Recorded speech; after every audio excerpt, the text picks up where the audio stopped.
Adults and children are frequently confronted with statements about the alarming rates of loss of tropic rainforests. For example, one graphic illustration to which children must already relate is the estimate that rainforests are being destroyed at a rate equivalent to 1,000 football fields every 40 minutes, about the duration of a normal classroom period. In the face of the frequent and often vivid media coverage, it is likely that children will have formed ideas about rainforests, what and where they are, why they are important, what endangers them, independence of any formal tuition. It is also possible that some of these ideas will be mistaken. Many studies have shown that children harbor a misconception about pure curriculum science. This misconception do not remain isolated but become incorporated into a multifaceted but organized conceptual framework, making it and the component ideas, some of which are erroneous, more robust but also accessible to modification. These ideas may be developed by children absorbing ideas through the popular media. Sometimes this information may be erroneous. It seems schools may not be providing an opportunity for children to re-express their ideas and so have them tested and refined by teachers and their peers. Despite the extensive coverage in the popular media of the destruction of rainforests, little formal information is available about children's ideas in this area. The aim of the present study is to start to provide such information to help teachers design their educational strategy to build upon correct ideas and displace misconceptions and to plan programming in environmental studies in their schools. The study surveys children's scientific knowledge and attitudes to rainforests. Secondary school children were asked to complete a questionnaire containing 5 open-form questions. The most frequent response to the first question were descriptions which are self-evident from the theme rainforests. Some children described them as damp, wet, or hot. The second question concerned the geographical location of rainforests. The commonest responses were continents or countries. Africa, given by 43% of children, and South America, 30%, Brazil, 25%. Some children also give more general locations, such as being near the equator. Responses to question 3 concerned the importance of rainforests. The dominating idea raised by 64 of pupils was that rainforests provide animals with habitat. Fewer students responded that rainforests provide plants habitat, and even fewer mentioned the indigenous populations of rainforests.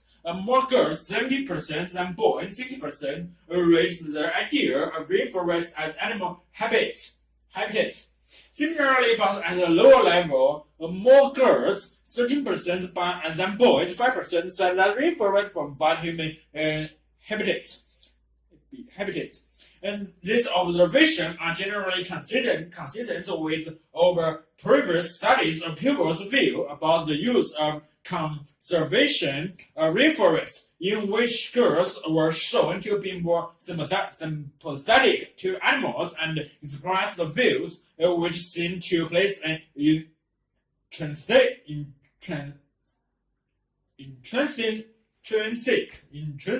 value on non-human animals' lives. The fourth question concerned the causes of destruction of rainforests. Perhaps in currently more than half of the pupils, 59% identified that it is human activity which are destroying rainforests. Some personalizing the responsibility by the use of terms such as "we are." About 18% of people referred specifically to logging activity. One misconception expressed by some 10% of people was that ice rain is responsible for rainforest destruction. A similar proportion said that pollution is destroying rainforests. Here, children are confusing rainforest destruction with damage to the forests of Western Europe by these factors, while 2/5 of the students provided the information that the rainforests provide oxygen. In some cases, this response also embraces the misconception that rainforest destruction will reduce atmospheric oxygen, making the atmosphere incompatible with human life on Earth. In answer to the final question about the importance of rainforest conservation, the majority of children simply said that we need rainforest to survive. Only a few of the pupils, 6%, mentioned that rainforest destruction may contribute to global warming. This is surprising considering the high level of media coverage on this issue. Some children expressed the idea that the conservation of rainforests is not important. The results of this study suggest that certain ideas predominated in the thinking of scientific knowledge of the rainforest ecosystem, such as the idea about rainforests as habitats for animals, plants, and humans, and the relationship between climatic change and destruction of rainforests.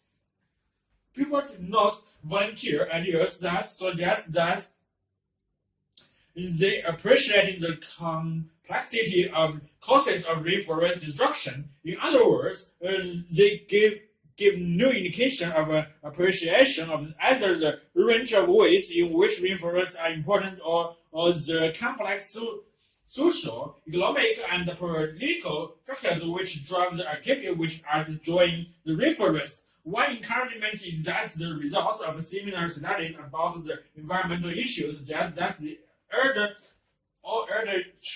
older children seem to acquire the ability to appreciate, value, and evaluate the conflicting views. Environmental education offers an arena in which these skills can be developed, which is essential for these children as future decision makers.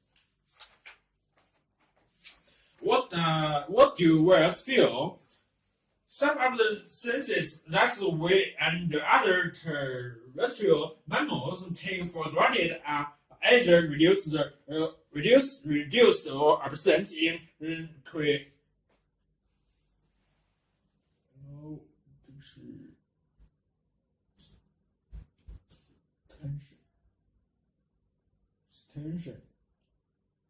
extension or fail to function well in water. For example, it appears from their brain structure that toothed species are unable to smell. Balloon species, on the other hand, appear to have some related brain structures, but it is not known whether these are functional. It has been speculated that as the blowholes evolved and migrated to the top of the head, the neural pathways serving sense of smell may have been nearly all sacrificed. Similarly, although some cetaceans have taste buds, the nerves serving this have degenerated or are rudimentary. The sense of touch has sometimes been described as weak too, but this view is probably mistaken. Trainers of captive dolphins and small whales often remark on the animal's responsiveness to being touched or dropped, and both captive and free-range cetaceans, individuals of all species, particularly adults and calves, or members of the same subgroup, appear to make frequent contact. This contact may help to maintain order within the group, and stroking or touching are part of the courtship ritual in most species. the area around the blowhole is also particularly sensitive, and captive animals are often object strongly to being touched there. The sense of vision is developed to different degrees in different species. Below species studied as close quarters underwater, specifically a gray whale kept in captivity for a year, and the free-ranging right whale and humpback whale studied and filmed of Argentina and Hawaii have obviously tracked the objects with vision underwater, and they can apparently see moderately well both in water and in air. However, the position of the eye so restricts their field of vision in baleen whales that they probably do not have stereoscopic vision. On the other hand, their the position of their eyes is most dolphins and purposes suggests that they have stereoscopic vision forward and downward. Eye position in freshwater dolphins, which often swim on their side or upside down while feeding, suggests that what vision they have is stereoscopic forward and upward. By comparison, the bottlenose dolphin has extremely keen vision in water, judging from the way it watches and tracks airborne flying fish. It can apparently see fairly well through the air-water interface as well. And although preliminary experimental evidence suggests that the inner vision is poor, the accuracy with which dolphins leap high to take small fish out of the trainer's hand provides anecdotal evidence to the contrary. Such variation can no doubt be explained with reference to the habitats in which individual species have developed. For example, vision is obviously more useful to species inhabiting clear open water than to those living in tropic rivers and flooded plains. The South American bottle and the Chinese beige, for instance, appear to have very limited vision, and the Indian species are blind, their eyes reduced to slits that probably allows them to sense only the direction and the intensity of light, although their sense of taste and smell appear to have deteriorated.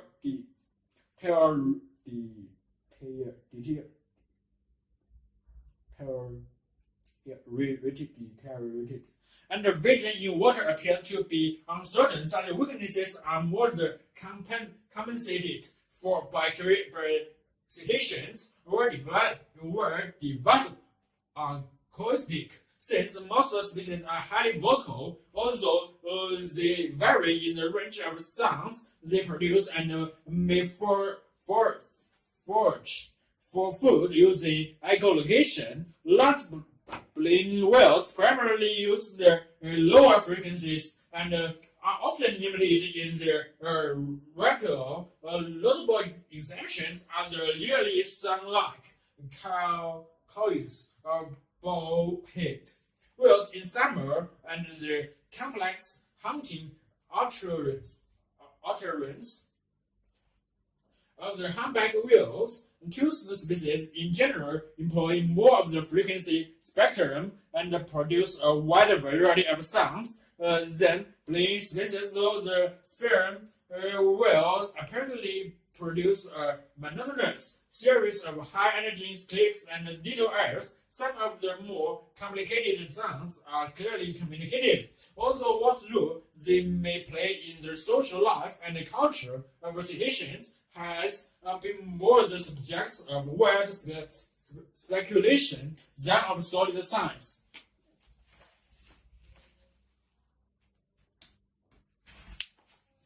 Visual symbols and the blind from a number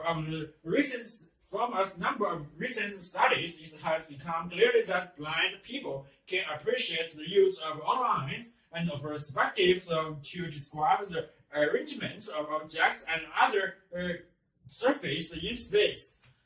but per pictures are more than literal representations. This fact was drawn to my attention dramatically when the blind woman involved my investigation decided on her own initiative to draw a wheel as this was spilling.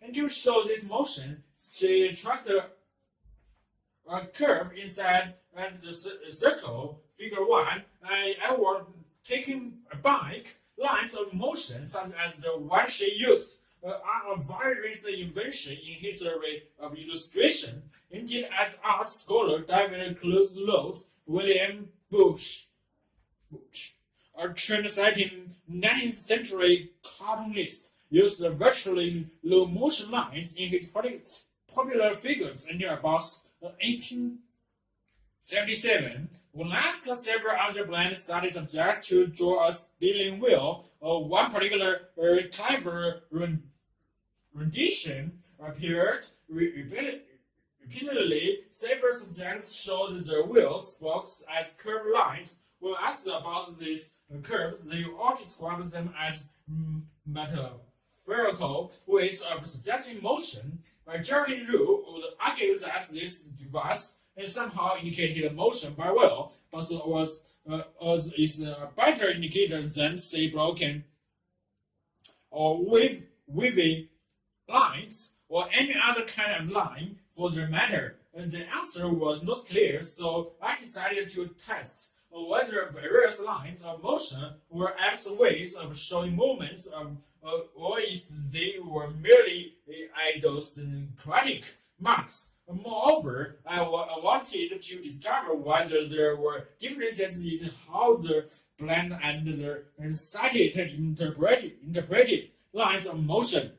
To search out these answers, I created a raised line drawing of 5 different wheels, depicting spokes with lines as curved, bent, waved, dashed, and extended beyond the perimeter of the wheel. I then asked 18 blind volunteers to fill the wheels and assign one of the following motion to each wheel: wobbling, spilling, fast, spilling, and steadily, jerking, or breaking.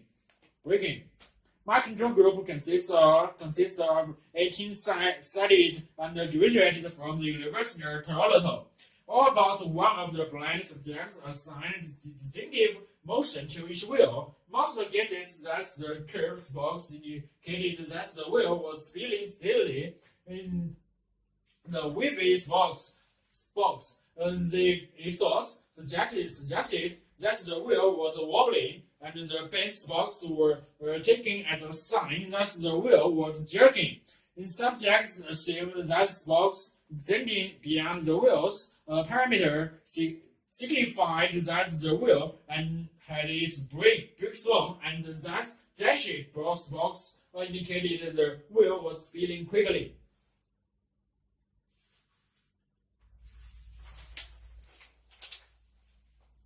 In addition, the favorite description for this sighted was the favorite description for the blind in every instance. What is more, the consensus among the sighted was barely higher than that among the blind, because motion devices are unfamiliar to the blind. Then tasks I give them involve some problem solving. Evidently, however, the blind lot only figured out meanings for each line of motion, but as a group they generally came up with the same meaning at least as frequently as did sighted subjects. We have found that the blind understand the other kind of visual metaphors as well. One blind woman drew a picture of a child inside a heart. Choosing that symbol, she says, to show that love surrounded the child with Chen Hongnu, a doctoral student from China. I have begun exploring how well blind people understand the symbolism behind shapes such as hearts that do not directly representing their meaning. We give a list of 20 pairs of words to cited subjects and ask them to pick from each pair the term that's best related to a circle and the term that's best related to the square. For example, we ask what goes with swamps, a circle or square, which shapes goes with heart. All of the subjects deemed the circle, swamps, and the square heart for 94% ascribed happy to the circle instead of set, but other pairs revealed less agreement. 79% matched the fast to slow and weak to strong, respectively, and only 51% linked deeply to circle and shallow to square. See figure 2. Like I did for totally blind volunteers using the same list, we found that their choice closely resembled those made by the study subjects. One me, who have been blind since birth, scored extremely well. He made only one match differing from the consensus, assigning far to square and near to circle. In fact, only a small majority of studied subjects, 53%, had paired far and near to the opposite patterns. Thus, we concluded that the blind interprets abstract shapes as sighted people do.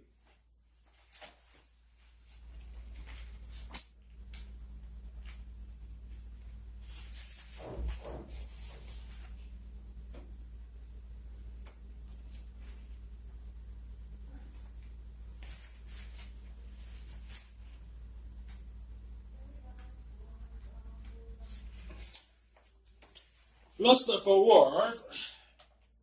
In the Native American Navajo nation, which spirals across 4 states in the American Southwest, the native language is dying. Most of its speakers are middle-aged or elderly. Although many students take classes in Navajo, the schools are running in English street signs, small supermarkets groups, and even their own newspapers are all in English. Not surprisingly, linguistic doubts that many native speakers of Navajo will remain in 100 years' time. Navajo is far more alone. Half of the world's 6,800 languages are likely to vanish within 2 generations. That is one language lost every 10 days. Never before has the planet's linguistics diversity shrinks at such a pace. At the moment, we are heading for about 3 or 4 languages dominating the world. See Mark Pedro, an evolutionary biologist at the University of Reading. Is mass extinction, and whether we will ever rebound from the loss is difficult to know. Isolation breeds linguistic diversity. As a result, the world is peppered with language spoken by only a few people. Only 250 languages have more than 1 million speakers, and at least 3,000 have fewer than 2,500. It is not necessarily there small languages that are about to disappear. Navajo is considered endangered despite having 150,000 speakers. What makes a language endangered is not just the number of speakers, but how old they are. If it is spoken by children, it is relatively safe. The critical endangered languages are those that are only spoken by the elderly. According to Michael Klaus, director of the Alaska Native Language Center in Fairbanks, why do people reject the language of their parents? It begins with crisis of confidence. When a small community finds itself alongside a larger, wealthier society, says the initial author of British Foundation for Endangered Language in Birth. People all lose faith in their culture, he says. When the next generation reaches their teens, they might not want to be included into their older traditions. The change is not always voluntary. Quite often, governments try to kill off a minority language by banning its use in public or discouraging its use in schools. Also promotes national unity. The former U.S. policy of running Indian reservation schools in English, for example, effectively puts language such as Navajo on their danger list. But Salikoko Morphewan, who chairs the linguistics department at the University of Chicago, argues that the deadly list weapon is not the government's policy but economic globalization.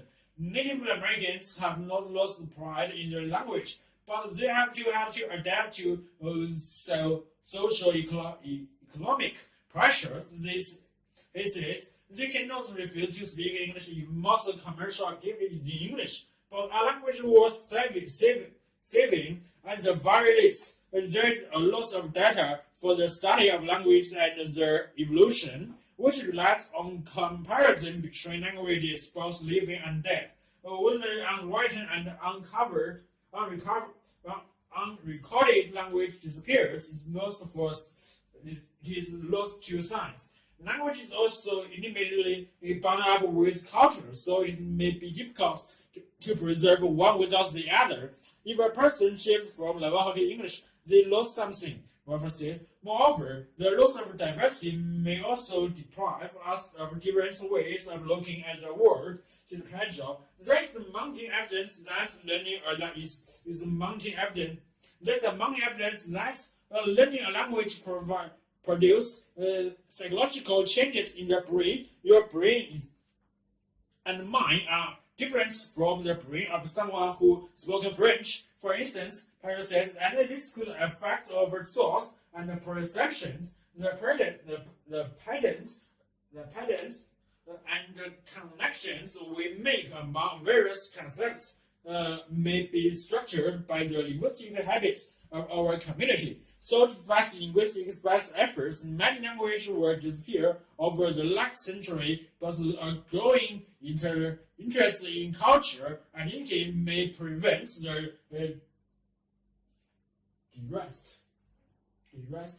predictions from coming true. The key to fostering diversity is for people to learn their ancestral tongue as well as the dominating language, says Whelan, founder and president of the Endangered Language Fund in the New Haven in Connecticut.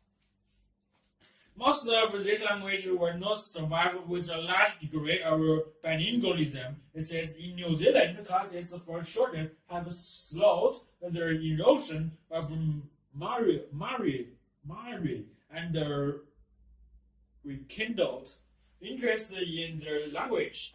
A smaller approach in Hawaii has produced about 8,000 new speakers of Polynesian language in the past few years. In California, apprentice program have provided life support to several indigenous language volunteer apprentices paired up with one of the last living speakers of the Native American tongue to learn a traditional skill such as basket weaving with instruction exclusively in indigenous language. After about 300 hours of training, they are generally sufficiently fluent to transmit the language to the next generation. But Morphewan says that's preventing a language dying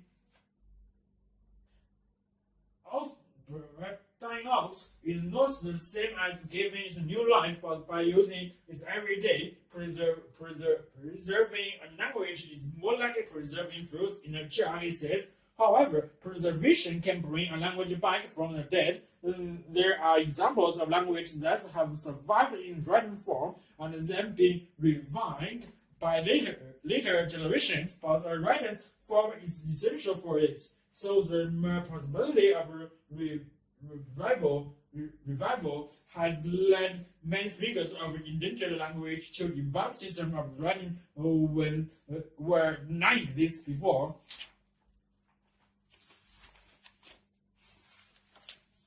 Alternative medical in Australia.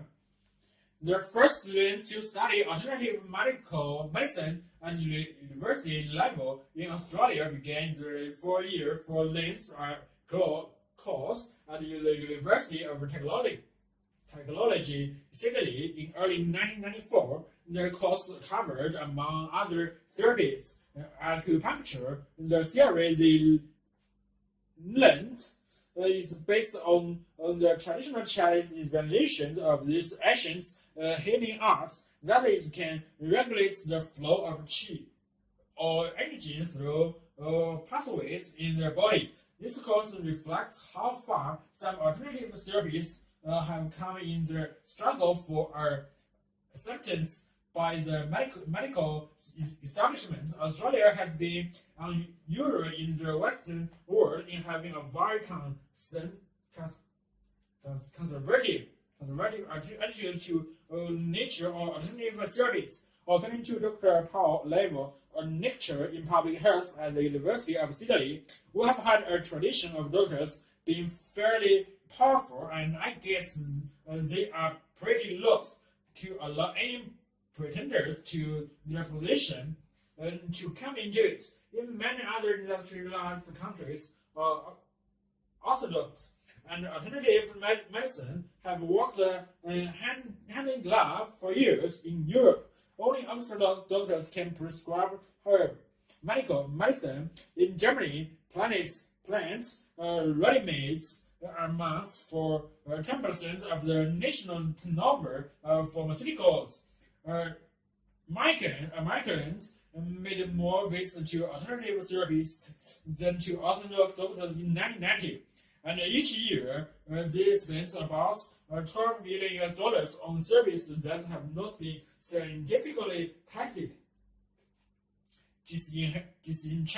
Disenchantment with orthodox medicine has seen the popularity of alternative therapies in Australia climb steadily during the past 20 years. In the 1983 National Health Survey, 1.9% of people said they had contacted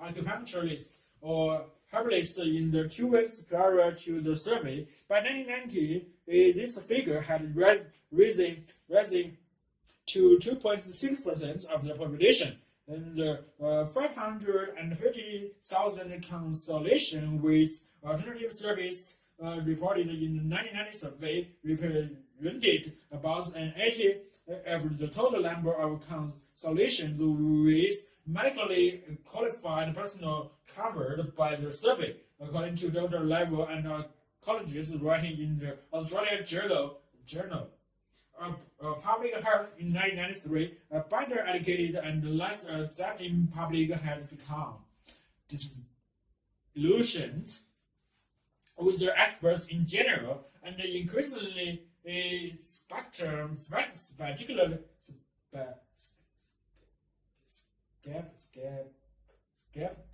skeptical about science and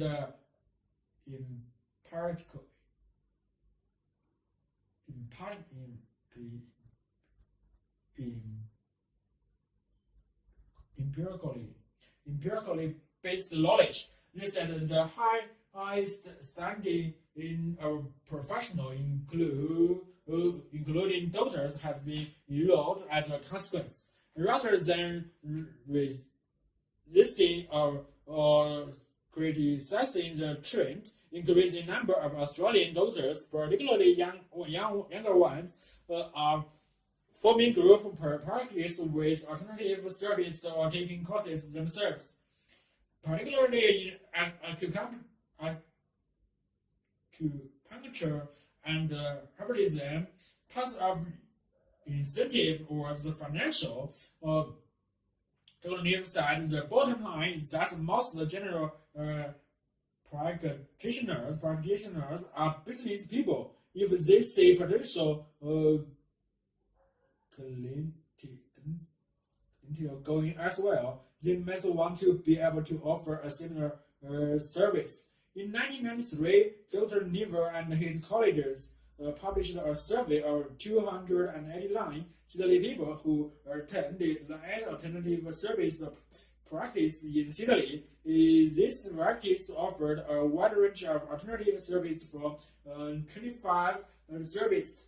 Those surveyed had experienced chronic illnesses for which orthodox medicine had been able to provide little relief. They commented that they lacked the holistic approach of the alternative service and the friendly concern and detailed attention they had received.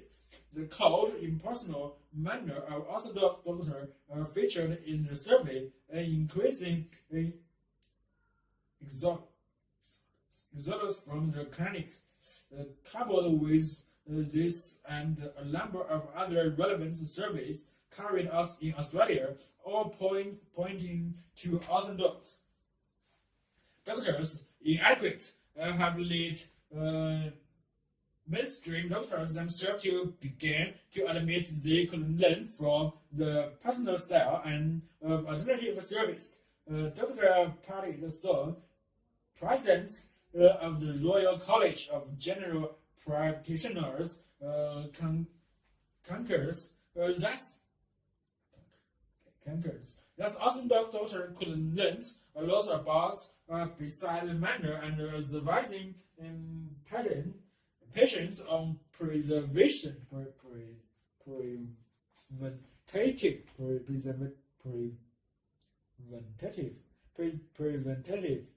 health from alternative therapies. According to the Australian Journal of Public Health, 80% of patients visiting alternative therapies do so because they suffer from musculoskeletal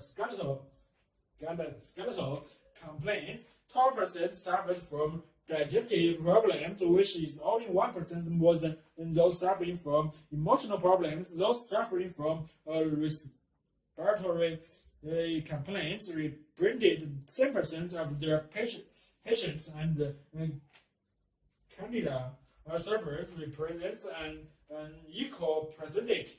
Healthcare sufferers and those complain of general ill health represents 6% and 5% of patients respectively, and a further 4% seek therapies for general health maintenance. This survey suggested that complementary medicine is probably a better term than alternative medicine. Alternative medicine appears to be an adjunct thought in times of dischargement when conventional medicine seems not to offer the answer.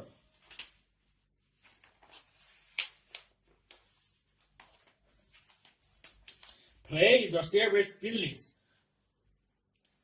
Play is a serious business. Children engrossed in a make-believe world. Fox clubs playing fighting or kicking, teasing a ball of a string aren't just having fun. Play may look like a carefree and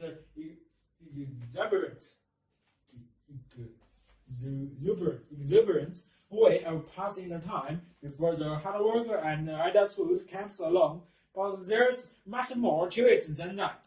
For a start, play can even cost animals their lives. 80% of death among juvenile seal occurs because playing pupils for two sports predators approaching.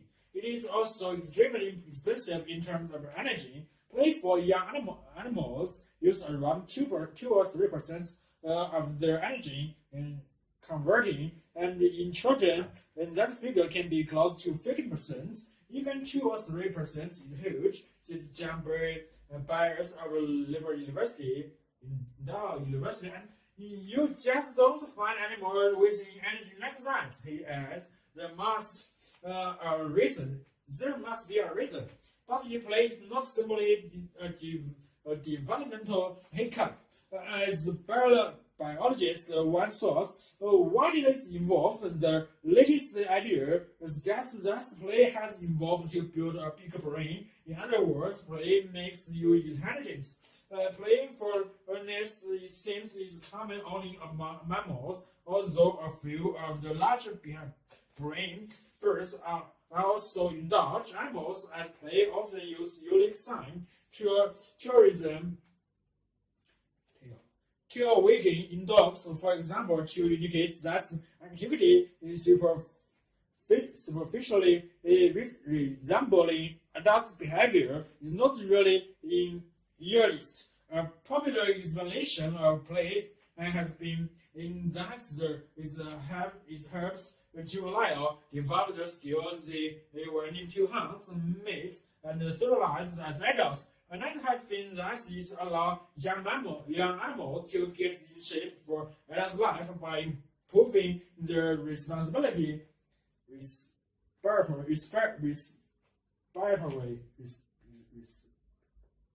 endurance.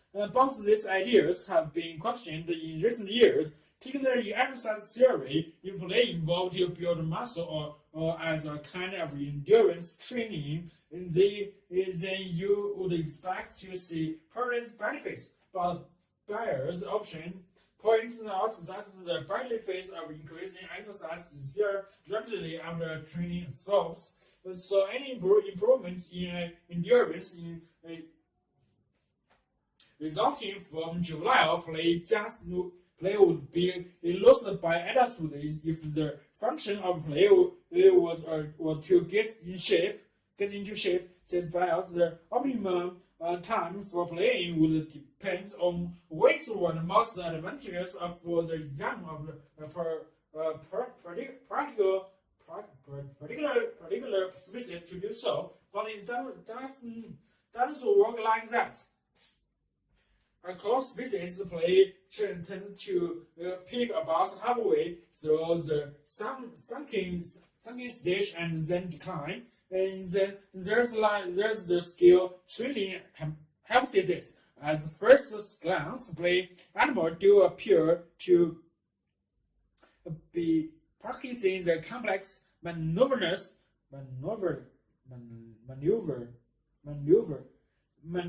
they were need to in adulthood, but a closer inspection reveals this interception as too simplistic. In one study, behavior ecologist Tim Carroll from the University of California looked at the predatory play of kitty and the predatory behavior when they reached adulthood. He found that the way the cat played had lost significant effects on their hunting impulse in later life. Earlier this year, a series of fields of Lethbridge University, Canada, reported that there is a 13 positive link between brain size and playfulness among mammals in general. Comparing measurements for 40 orders of mammals, he and his team found larger brains for given body size are linked to greater playfulness. The converse was also found to be true. Robert's rating of Brown University believes that because large brains are more sensitive to developmental stimulus than smaller brains, they require more play to help model them for adulthood. I concluded it is to do with learning and with the importance of environmental data to the brain during development, he says. According to Byers, the timing of the playful stage in young animals provides an important clue to what's going on. If you plot the amounts of time a juvenile devotes to play each day over the courses of its development, you discover a pattern pattern, and typically associated with a sensitive period of brief development window during which the brain can actually be modified in ways that are not possible earlier or later in life. Think of the relative ease with which young children, but not infants or adults, absorb language. Other researchers have found that play in cats, rats, and mice is most intense just as this window of opportunity reaches its peak. People have not paid enough attention to the amount of the brain activated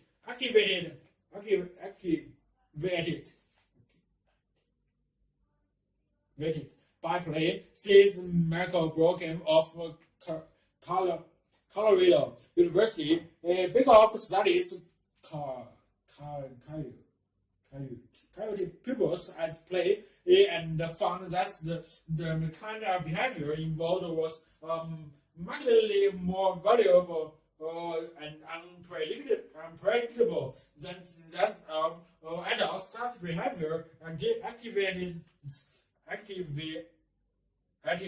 many different parts of the brain. Reasons Big off links this to the behavior with animals to as play jumping rapidly between activities. They use behavior from a lot of different contexts: prediction, aggression, reproduction. Says the developing brain is getting all sorts of stimulation. Not only is more of the brain involved in play than was suspected, but it's also seem to activate higher cognitive process. There's enormous cognitive involvement in places big off. He points out that play often involves complex assessment, placement, idea of and the use of specialized symbols and rules. He believes that play creates a brain that has greater behavioral flexibility and improves the potential for learning later in life. The idea has greater behavioral flexibility and improves the potential for learning later in life. The idea is backed up by the work of Stephen Slavey of Gettysburg College. Survey study how both of play affected the brain's level of a particular chemical associated with the stimulation and the growth of nerve cells. He was surprised by the context of activation. Play just lights everything up, he says, by allowing link up between brain areas that might not abnormally communicate with each other. Play may enhance creativity. What's nice further experimentation suggests about the way children are raised in many social societies today. We already knew that the rest people delight the chance to play grow smaller brain in components and fail to develop the ability to apply social rules when they interact with their peers, with schooling beginning earlier and becoming increasingly exam-oriented. Play is likely to get even less of look in. Who knows what the results of that will be?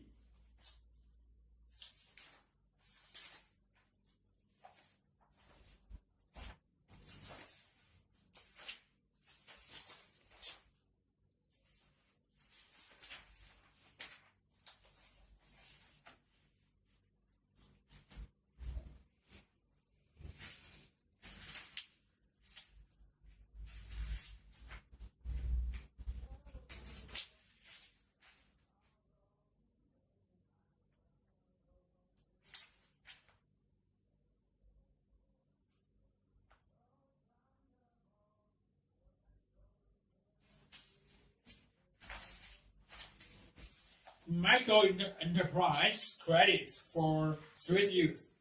I'm from a large poor family, and for many years we have done without breakfast. ever since I joined the Street Kids International program, I have been able to buy my family sugar and buns for breakfast. I've also bought myself decent second-hand clothes and shoes. We have had business experience now. I'm confident to expand what we have been doing. I have learned cash management and the way of keeping money. We save for reinvestments. Now business is a part of our lives as well. We didn't know each other before, but now we have made new friends. Introduction, all those small-scale business training and graduate programs have become more common throughout the world. Relatively little attention has been paid to the need to direct such opportunities to young people. Even less attention has been paid to children living on the streets or in difficult circumstances. Over the past 9 years, Street Kids International (SKI) has been working with partner organizations in Africa, Latin America, and India to support the economic lives of street children. The purpose of this paper is to share some of the lessons SKI and our partner have learned. Typically, children do not end up on the streets due to a single cause, but to a combination of factors.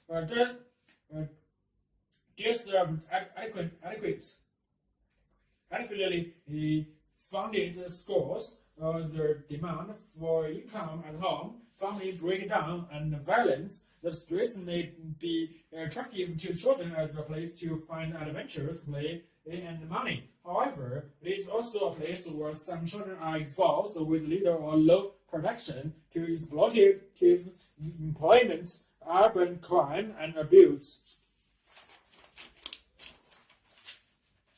Children who work on the streets are generally involved in unskilled, labor-intensive tasks which require long hours, such as shining shoes, carrying goods, gardening or washing cars, and informal trading. Some may also earn income through begging or through thefts and other illegal activities. At the same time, there are street children who take pride in supporting themselves and their families and who often enjoy their work. Many children may choose entrepreneurship because it allows them a degree of independence. It's less exploitative than many forms of paid employment, and is flexible enough to allow them to participate in other activities such as education and domestic tasks. Street business partnership. SKI has worked with partner organizations in Latin America, Africa, and India to develop innovative opportunities for street children to learn income. The SKI bicycle couriers service first started in the southern. Participants in this enterprise were supplied with bicycles, which they used to deliver cargo and messages, and which they were required to pay for gradually from the wages. A smaller program were taken up in Bangalore, India. Another successful project, the Shoe Shining Collective, was a partnership program with the YWCA in the Dominican Republic. In this project, participants were lent money to purchase shoe shining boxes. They were also given a safe place to store their equipment and facilities for individual saving plans. The youth skill enterprise in the initiative in Zambia is a joint program with the Red Cross Society and the YWCA Street Youth are supported to start their own small business through business training, life skill training, and access to credit. The following lessons have emerged from the programs that SKI and partner organizations have created. Being an entrepreneur is not for everyone and not for every street child. Ideally, potential participants will have been involved in the organization's programs for at least 6 months, and the trust and relationship building will have already been established. The involvement of the participant has been essential to the development of relevant programs. When children have had a major role in determining procedure, they are more likely to abide by and enforce them. This is crucial for all loans to be linked to training programs that include the development of basic business and life skills. There are tremendous advantages to involving parents or guardians in the program, where such relationship exists. Home visits allow staff the opportunity to know where the participants live and to understand more about each individual situation. Some loans are provided initially for purchase fixed assets such as bicycles, shine kits, and basic building materials for market store. As the entrepreneurs gain experience, the enterprise can be gradually explained, and consideration can be given to increase the loan amounts. The loan amounts in SKI programming have generally ranging from $30 to $100. As all SKI programs have charged interest on the loans, primarily to get the prior used to the concept of paying interest on borrowed money. Generally, the rates have been moderate more than bank rates.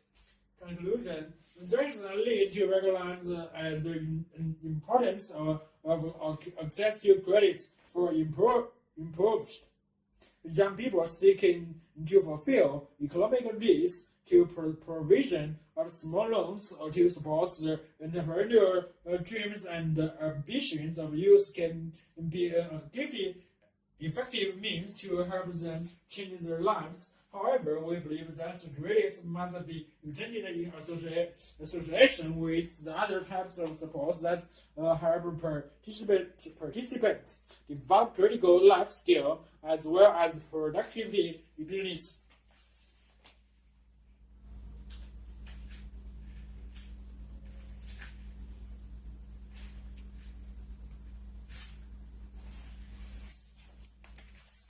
Volcanoes, earth-shattering news. Volcanoes are the ultimate earth-moving machinery. A violent eruption can blow the top a few kilometers off a mountain, scatter fine ash, particularly all over the globe, and hurl rock fragments into the stratosphere.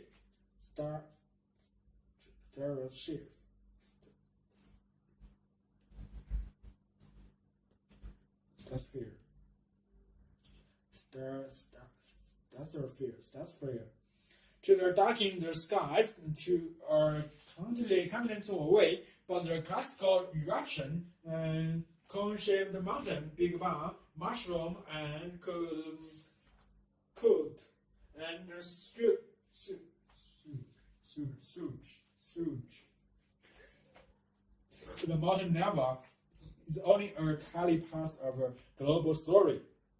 Volcanism, the name given into volcano process, really has shaped the world. Eruptions have rifted continents, raised the mountain change, constructed the islands, and shaped the topography of the Earth. The entire ocean floor has a basement of volcano basalt.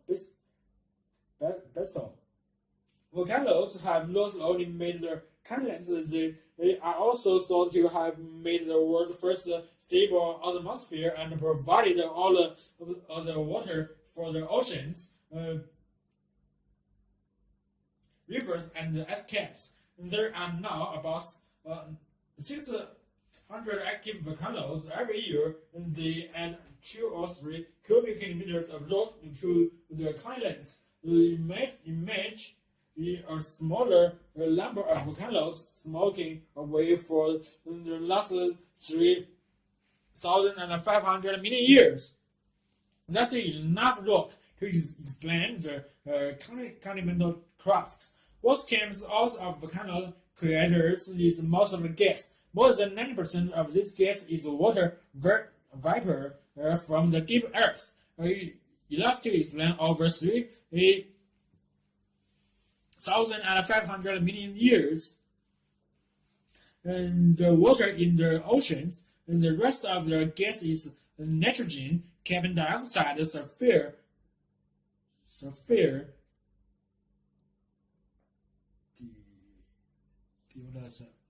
methane, ammonia, and hydrogen. The quantity of these gases again multiplied over 3,500 million years. It's enough to explain the mass of the world's atmosphere. We are alive because the volcano provides the soil, air, and the water we need. Geologists consider the Earth as having a molten core surrounded by a semi-molten mantle and a brittle outer sky. It's hard to think of a soft-boiled egg with a runny yolk, a firm but squishy white and a hard shell. If the shell is even slightly cracked during the boiling, the white material bubbles out and sets like a tiny mountain chain over a crack, like an archipelago of volcano islands such as the Hawaiian Islands, but the Earth is so much bigger and the mountain below is so much hotter. Even though the mantle rocks are kept solid by overwhelming pressure, they can still flow in negative trickle. The flow source to be in the form of convection and currents is powerful enough to fracture the eggshell of the crust into plants and keep them bumping and grinding against each other, or even overlapping at the rate of a few centimeters a year. This fracture zone where the collision occurs are where earthquakes happen, and very often volcanoes. These zones are lines of volcanoes or hot spots. Every eruption is different but puts another symbolism where there are weakness eruptive in the mantle headed to 1,350 degrees will start to expand and rise. As they do so, the pressure drops and they expand and become liquid and rise more swiftly.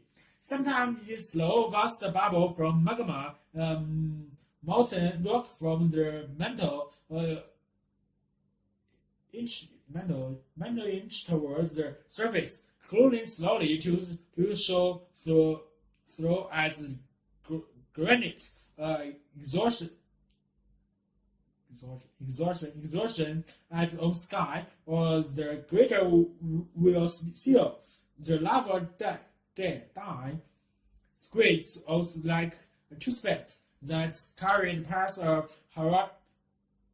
hardened wall in northern England, sometimes at the Northern Island, Wales, and the Carol in South Africa. The magma rose faster and the flowed out horizontally onto the surface in vast thick sheets. In the Deccan Plateau in western India, there are more than 2 million cubic kilometers of lava. Some of 2,400 meters thick, formed over 500,000 years of slurping eruption. Sometimes the magma moves very swiftly. Indeed, if does not have time to cool as its sugars upward, surges upwards, the gases trapped inside the boiling rock expand suddenly. The lava goes with heat.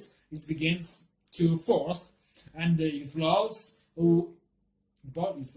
with tremendous force. Then the slightly cooler lava following it began to flow over the lip of the crater. It happens on Mars, it happens on Moon, it even happens on some of the moons of Jupiter and Uranus. By studying the evidence, volcanologists can read the force of the great blast of the past if the pyramids and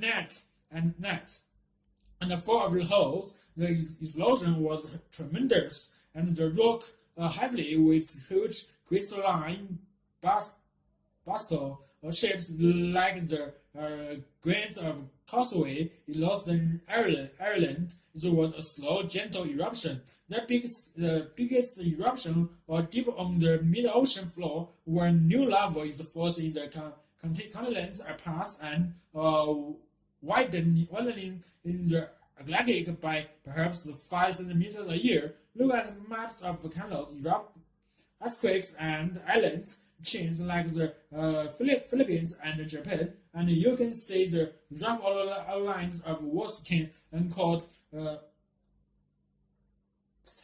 tectonic plates. The plates which make up the Earth's crust and mantle. Is the most dramatic of this is Pacific Ring of Fire, where there have been the most violent explosion.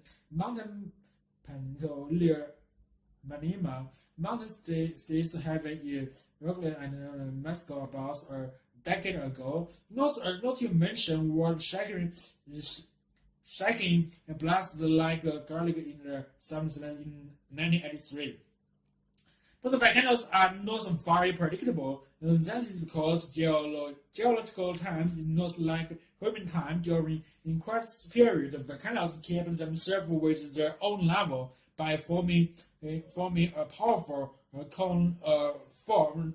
The molten rock sloping over the rim of the crater. Later, the lava cools slowly into a huge, hard, stable plug which blocks any further eruption until the pressure below becomes irresistible. In the case of mountain Plateau, it took 600 years. Then sometimes with only a small warning, the mountain below its top. I did this on Mountain Pillar in the Martinique at the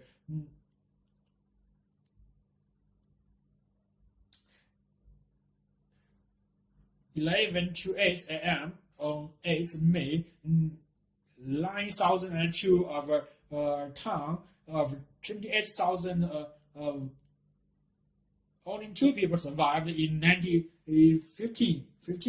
A sudden blast removed the top 1,208 meters of Mountain Tomabea in Indonesia. The eruption was so fierce that stars flew into the stratosphere, darkening the skies, canceling the falling summer in Europe and North America.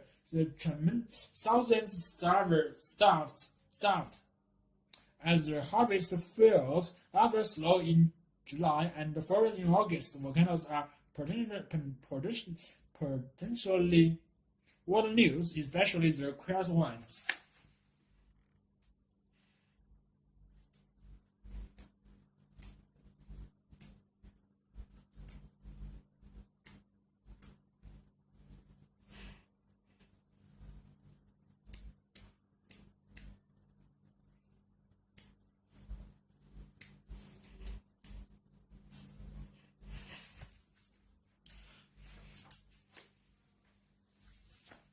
obtaining linguistic data.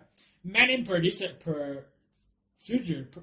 procedures are available for obtaining data about a language. They range from a carefully planned, intensive field investigation in a foreign country to a casual interception about one's mother tongue carried out in my armchair at home. In all cases, someone has to act as a source of language data, an informant. Informants are ideally native speakers of a language who provide utterance for analyze and other kinds of information about their language. Translation, comments about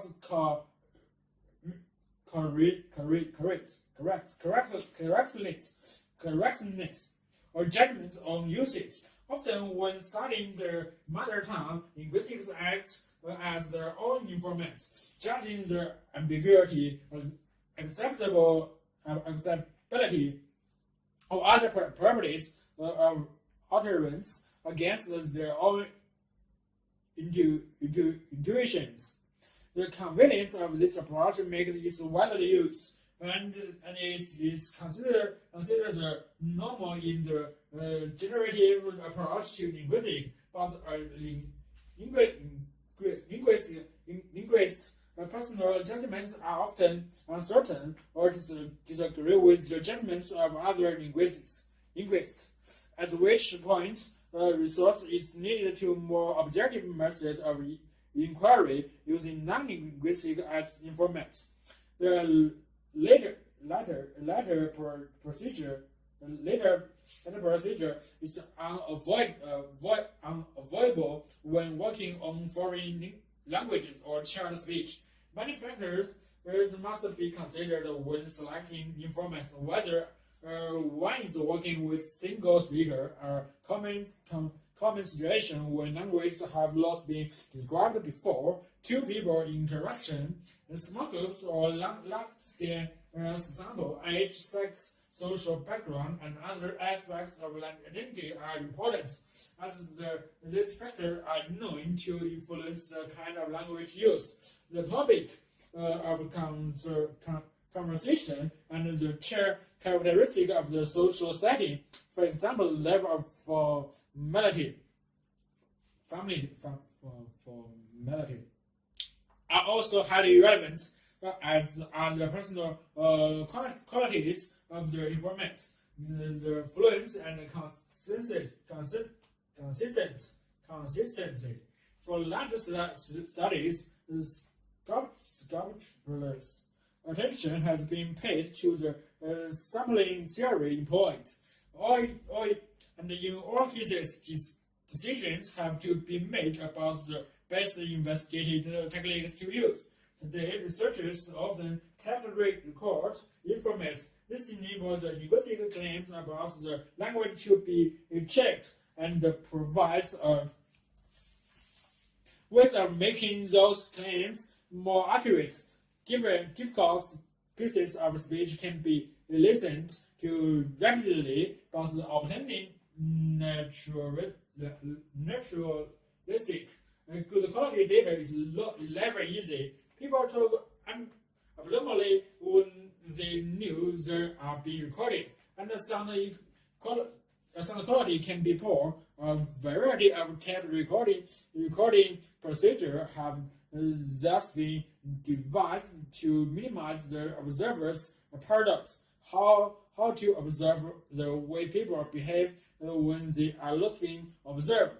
Some recordings are made without the speakers being aware of the facts. A procedure that obtains very nature data, though ethical objection must be anticipated. Alternatively, attempts can be made to make the speaker forget about the recording, such as keeping the tape recorder out of sight or using radio microphones. As a useful technique is to introduce a topic that quickly involves the speaker and stimulates a natural language style. Example, asking other informants about how times have changed in their locality. An audio tape recording does not solve all the linguistic problems. However, speech is often unclear and ambiguous. Where possible, therefore, the recording has to be supplemented by the observers writing comments on the nonverbal behavior of the participants. And about the context in general, facial expression, for example, can dramatically alter the meaning of what is said. Video recording avoid this problem to a large extent, but even they have limitations. The camera cannot be everywhere, and the transcription always benefits from any addition commentary provided by an observer. Linguistics also makes great use of structured sessions, in which the systematical asks them information for uncertain utterance that describe certain actions, objects, or behavior. Rest a bilingual informant. Although use an interpreter, it is possible to use translation techniques. How do you see table in your language? A large number of points can be covered in a short time using interview worksheets and questionnaires. Often, the researcher wishes to obtain information about just a single variable, in which case a restricted set of questions may be used.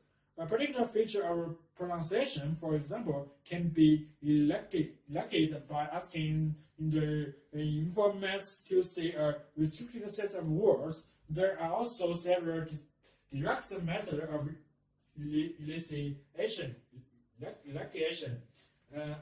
Are also several direct methods of such as asking informant to fill in the blank in the substitution frame, asking a car or feeding them with wrong stimulus for correction. And it is possible to say, I know can say. A representative sample of language compiled for the purpose of linguistic analysis is known as a corpus. A corpus enables the linguistic to make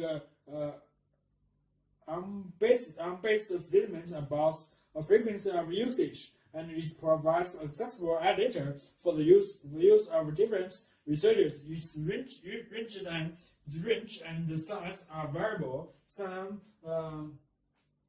corporal attempts to cover the language as a whole, taking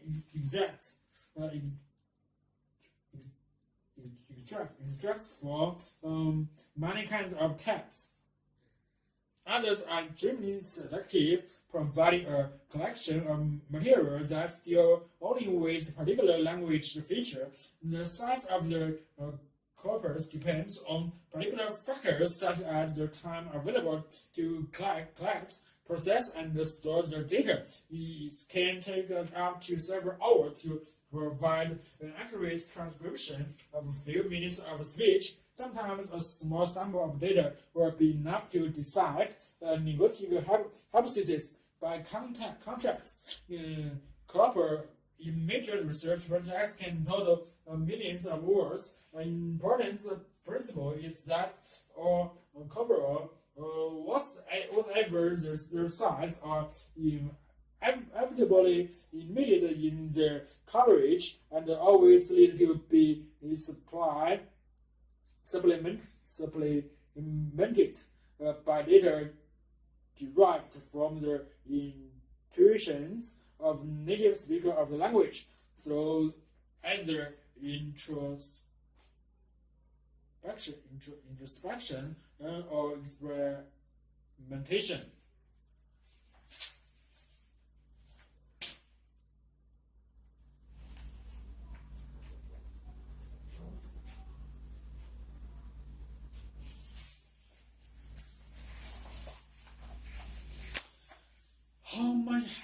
wonder how much faster.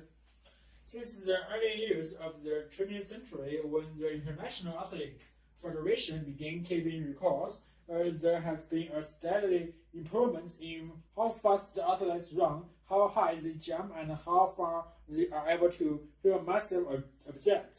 They themselves glided through space for the so-called power event. That records the ability to brief explosive release of energy, like the 100 meters sprint, and the long jump. Time and distance have improved 10 to 20% in the endurance events, and the results have been more dramatic as the 2008 Olympics. John Hayes of the U.S. team ran a marathon in a time of 2 hours 55 18 seconds in 1990. Michael Scarlett sets a new world record of 2 hours and 5 minutes 42 seconds, almost 30% faster. No one theory can explain improvements in performance, but the most important factor has been genetics. The athlete must choose his parents carefully, says John Depper, a sports scientist at the Indian University, invokes an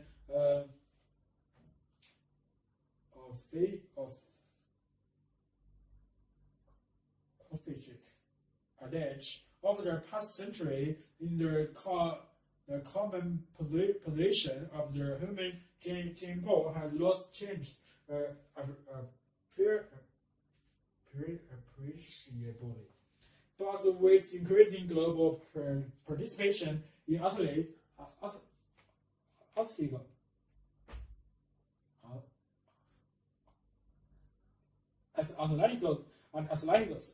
and greater reward to attempt athletes. It is more likely that individual possessing the unique complement of genes for athletes' performance can be identified earlier, or there's someone like Peter Michael Johnson in the 1920s. I'm sure there was, but his talents were probably never released. Identifying genetically talented individual is only the first step. Michael is the professor of sports science at California State University as Fulton. Maintains that genetics only determine about 1/3 of what an athlete can do, but with the right training, we can go much further with that 1/3 than we have been going. Users believe that U.S. runners, despite their impressive achievements, are rather genetics. By applying more scientific methods, they are going to go much faster. These methods include strength training that duplicates what they are doing in their running events, as well as polymatics, technique pioneered in the former Soviet Union. Whereas most exercises are designed to build upon strength or endurance, and polymeters focus on increased power. The rate at which an athlete can expend energy when the sprinter runs is when his foot stays in contact with the ground for just under 1/10 of a second, half of which is devoted to landing and the other half are pushing off. Problematic exercises help athletes make the best use of this brief interval. Nutrition is another area that sports trainers have failed to address adequately. Many athletes are not getting the best nutrition, even though supplements insist. Each activity has its own natural needs. for cultures, for instance, understand how differentiates in trace mineral can lead to injuries. For focused training will also play a role in enabling records to be broken. If we applied the Russian training model to some of the outstanding runners we have in their history, this asserts they will be breaking records left and right. They were not surprised by how much, however, exactly what the limits are is hard to say, but there will be increases even if only by hundredths of a second. And as long as our training continues to improve, one of the most important new methodology is biomechanics. And the study of the body's motion, biomechanical films, athletes in action, and the digital light.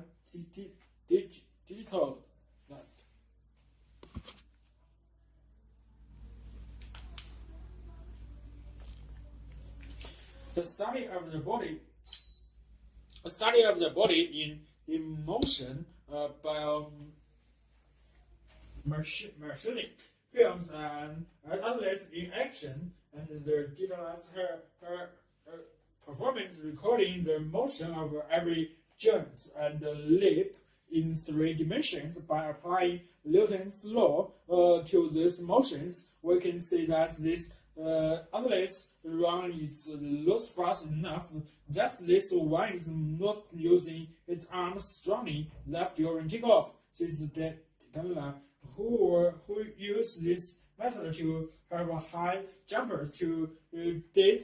However, biomechanics has made only a small difference to athletes' performance. Revolutionary ideas still come from the athletes themselves. For example, during the 1968 Olympics in Mexico City, a relatively unknown high jumper named Dick Forsberg won the gold by going over the bar backwards in complete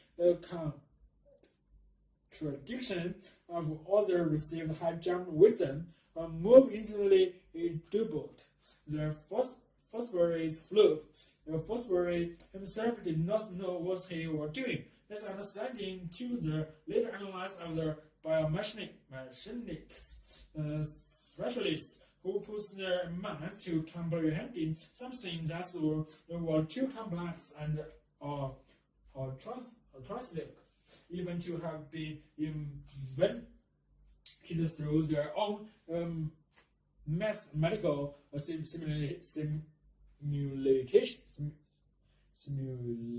simulations. Forsberg also required another element that lies behind many improvements in athletes' performance. An innovation in athletic equipment in Forsberg's case was the cautions that young jumpers land on.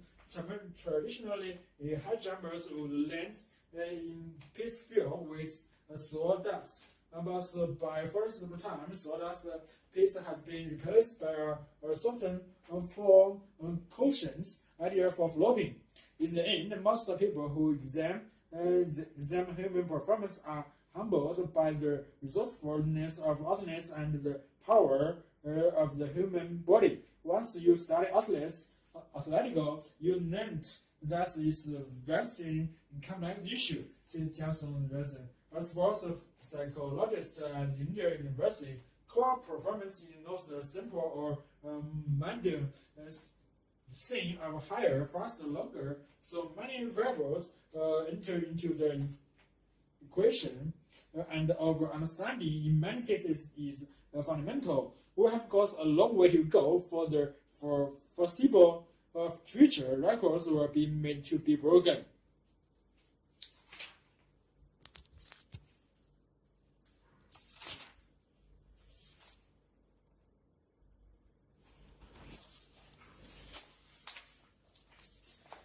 Nature and aims to the ends of archipelago.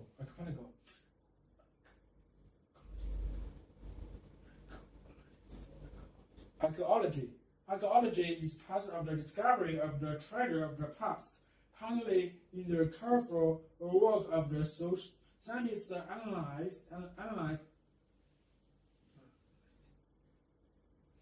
partly the exercise of the creative imagination is highly in the some of the excavation in the Middle East is working with living Indians there in the slough of Alaska and is investigating the silver of the Roman Britain, but is also the painstaking task of interruption, so that we came to understand what this same mean for the human story, and it is the conservation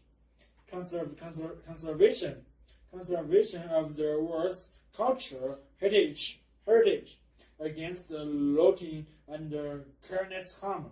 Archaeology is both as a physical activity out in the field and an intellectual pursuit in the study of laboratory.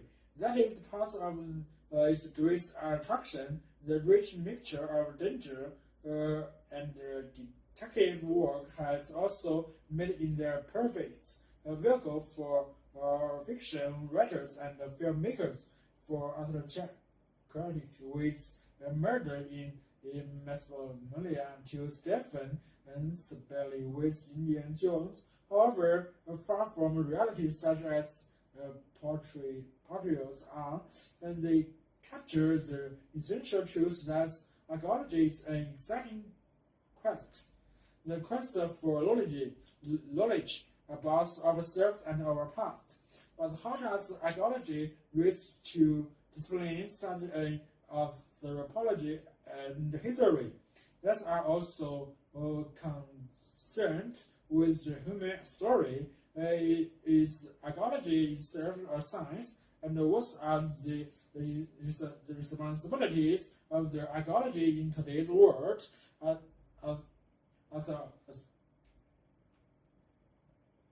Anthropology, at its broadest, is the study of humanity or physical characteristics and as animal, and of unique non-biological characteristics that we call culture.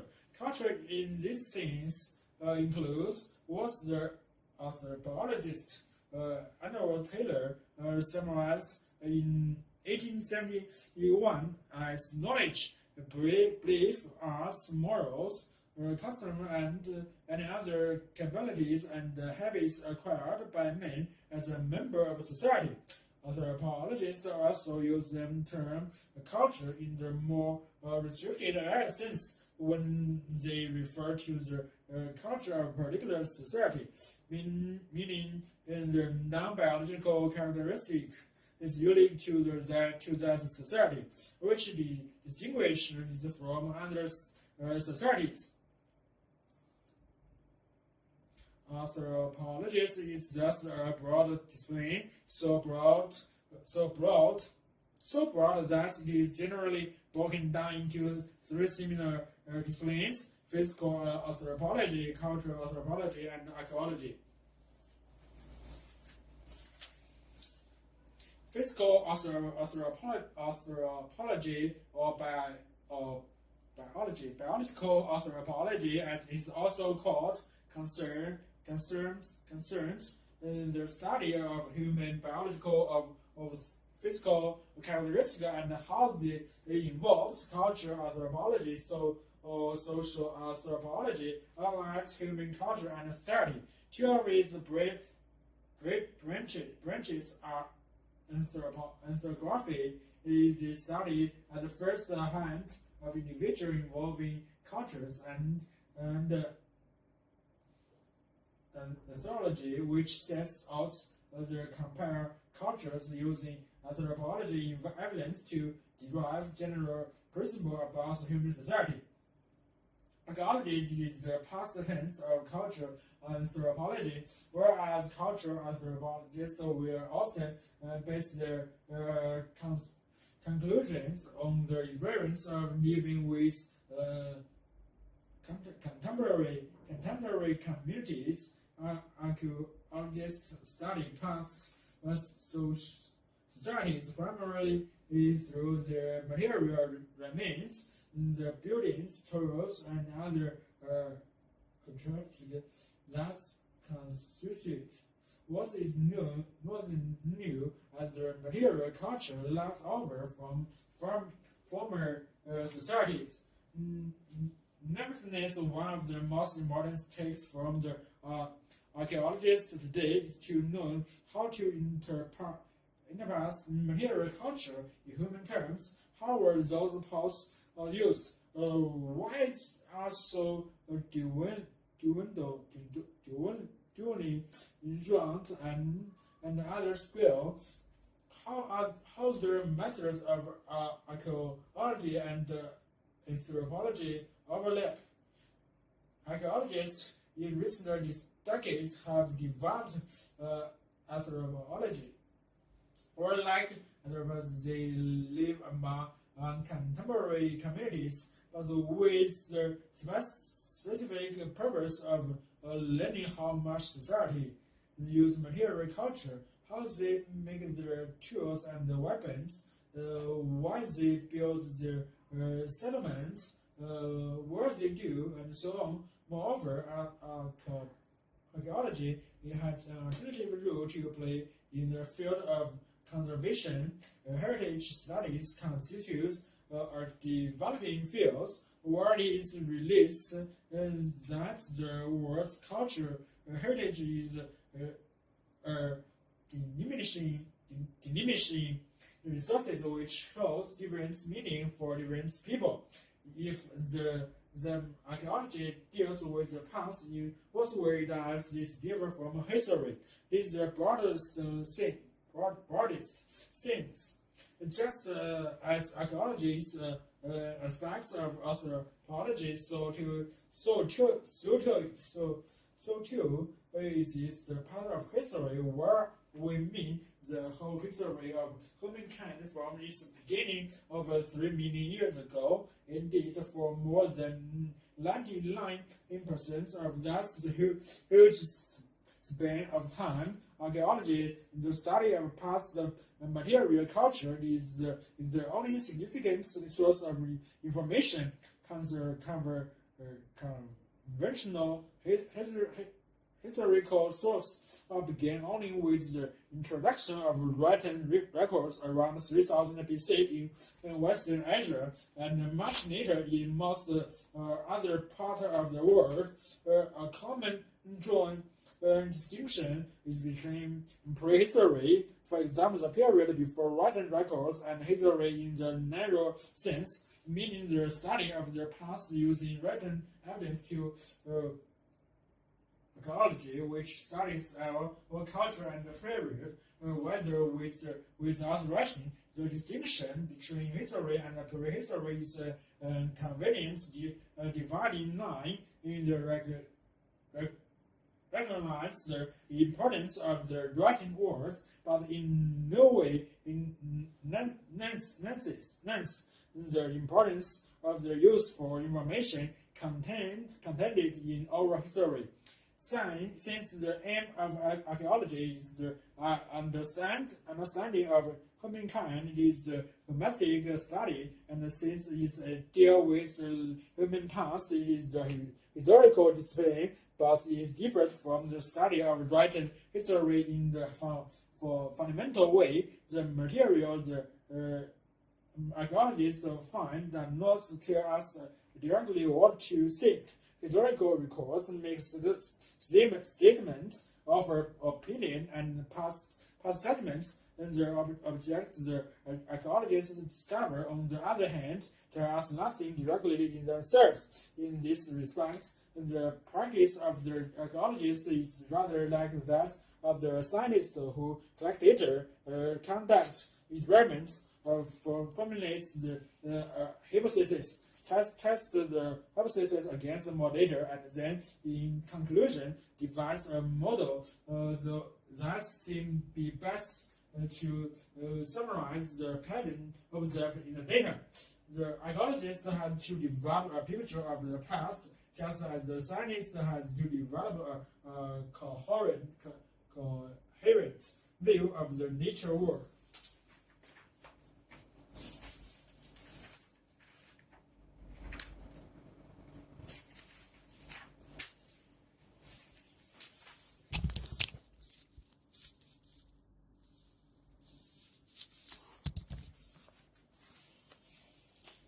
The problem of secret resources. The problem of how healthcare resources should be allocated or pointed, so that they are distributed in both the most just and most efficient way. It is not a new one. Every health system in economical developed society is faced with the need to decide, either formally or informally, what proportion of the community is total resources should be spent on healthcare, how resources are pointed, what disease and disabilities and which forms of treatments are to be given priority, which members of the community are to be given special consideration and respect of the health needs, and which form of treatments are the most cost effective.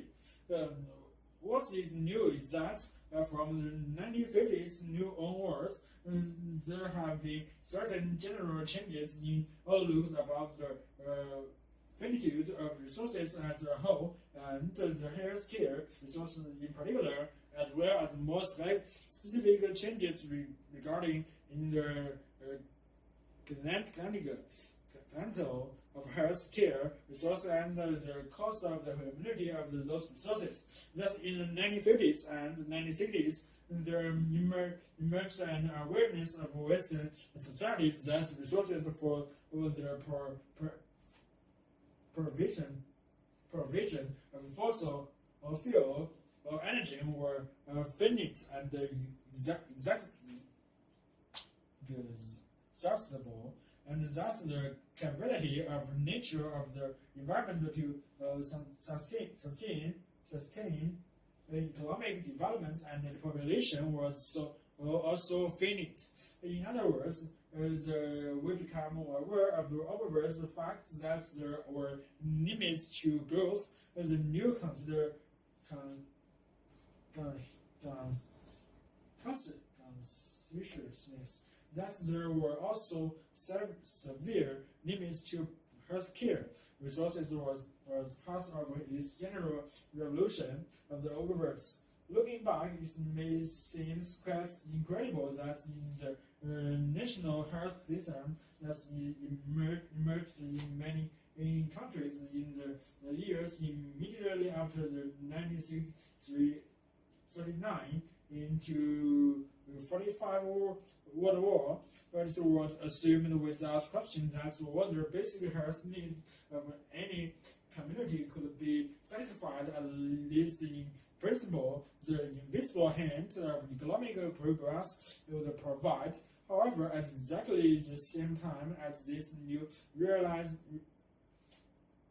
realization of the finite character of healthcare resources was sinking in awareness of contrary kind of developing in Western society, that people have a basic right to healthcare as a necessary condition of proper human life, like education, political and legal process and instructions, public order, communication, transport, and money supply. Healthcare came to be seen as one of the fundamental social facilities necessary for people to exercise their other rights as autonomous human beings.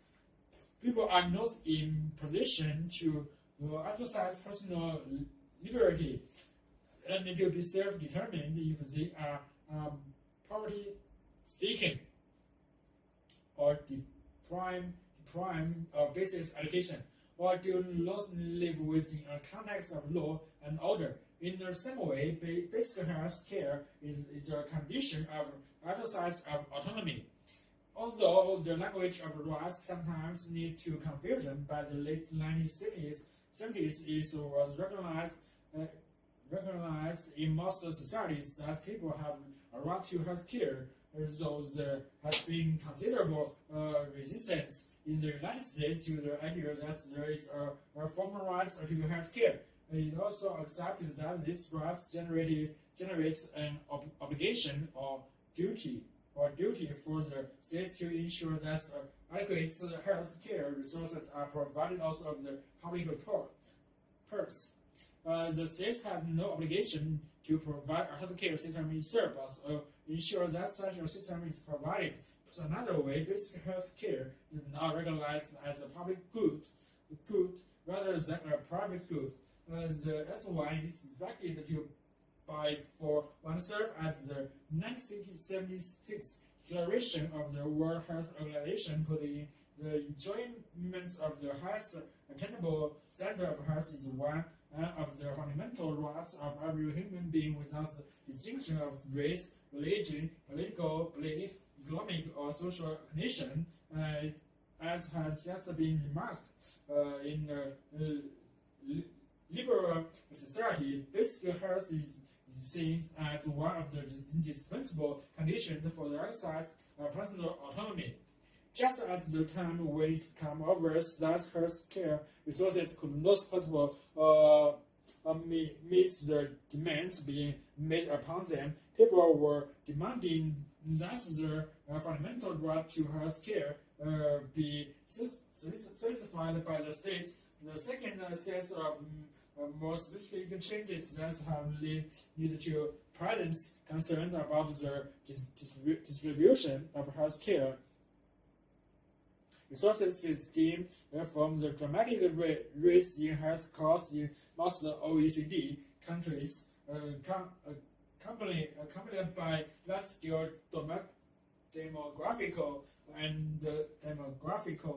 demographic and social changes which have meant, to take one example, that elderly people are now major and relatively very expensive consumers of healthcare resources.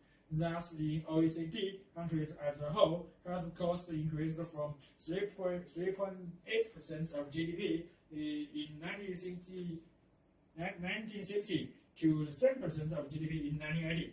And it has been predicted that the